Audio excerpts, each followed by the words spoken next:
Hi there, my name is Noah, and I wanted to share a short summary of my financial analysis on Portland General Electric, or PGE. The reason I did this analysis was to gain a better understanding of the reasons for the significant increases to my electric bill over the past few years. There's been a lot of coverage on this topic recently, but I wanted to perform my own analysis using PGE's annual financial reports to develop my own perspective on the drivers. I have links in the description to the Google Drive where you can download the data I used, the slides presented here, and my written analysis. It'd be great if someone could review my work for accuracy. The study examines how PGE's costs, assets, and revenues have changed over the last decade, and what those changes tell us about their pricing strategy and customer rate increases. Okay, quick company overview. PGE is an integrated energy company headquartered in Portland, Oregon. It generates, transmits, and distributes electricity to over 950,000 customers, serving nearly 1.9 million Oregonians. Over the past 5 years, PGE customers have seen significant rate increases. According to PGE, these increases are mainly due to rising fuel costs. But as we'll see in the following slides, there may be more to the story. Okay, PGE organizes its business into four main segments. First is residential, which includes things like homes and small farms.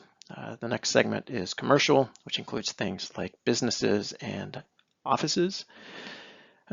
Next is industrial, which are generally high voltage, large scale energy users. And then finally, one that is not mentioned as much is the wholesale segment, where PGE sells power on the open market. Now, understanding how costs and revenues behave across these segments is key to understanding the company's overall pricing behavior. Okay, now there were numerous assumptions I made based on PGE's reported financial data, and those were needed to analyze costs by customer type. First, fuel generation and transmission costs were allocated proportionally to how much energy each segment received. Distribution costs were tied to the number of customers in each segment, and administrative depreciation and tax costs were distributed using a weighted average of the operational expenses listed above. While these are approximations, they provide a reliable framework for identifying patterns in profitability and cost drivers. When we look at what drives PGE's costs, purchase power and fuel stand out. Since 2015, these costs have increased by nearly 50%, far outpacing other expense categories. In contrast, administrative and other costs have only risen about 19% over the same period. This rapid rise in fuel and purchased energy costs is the main factor behind PGE's overall expense growth and ultimately customer rate hikes. And you can see that reflected here in the dark blue bars on the bar chart and dark blue line on the graph on the bottom. When we normalize operating expenses to dollars per kilowatt hour, it becomes even clearer that fuel and purchase power dominate. Essentially, every kilowatt hour PGE delivers costs much more to produce now than it did 5 years ago, primarily because of fuel costs. And you can see that with the dark blue line on this slide. Now let's look at how PGE's energy deliveries have changed across segments. Over the last 10 years, residential deliveries have grown just 5.5%. Commercial deliveries actually declined around 10%. Industrial deliveries grew almost 50%, and wholesale deliveries skyrocketed an amazing 280% over that same time frame. You can see that here in the light blue line, and the industrial deliveries are reflected here in the dark green line. And that's total kilowatts over that time frame. Now that shift is reflected in the company's asset base as well. Over the last decade, PGE has invested heavily in generation and transmission infrastructure, which aligns with the growth in industrial and wholesale energy demand. As you can see here in the graph, the green line there of the assets grows, and and direct correlation with the orange line, which is the growth of the combined industrial and wholesale segments.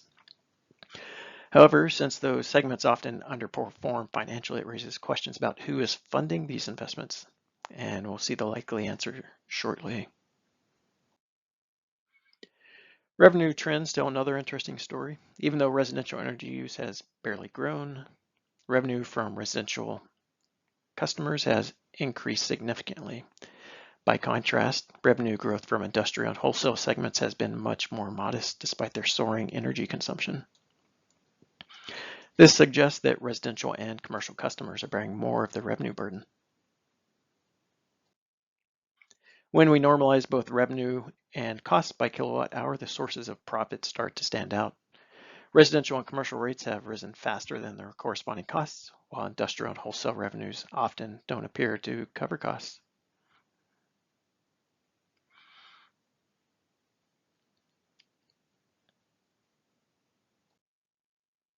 Now here's the key takeaway. Nearly all of PGE's profits appear to come from residential and commercial customers.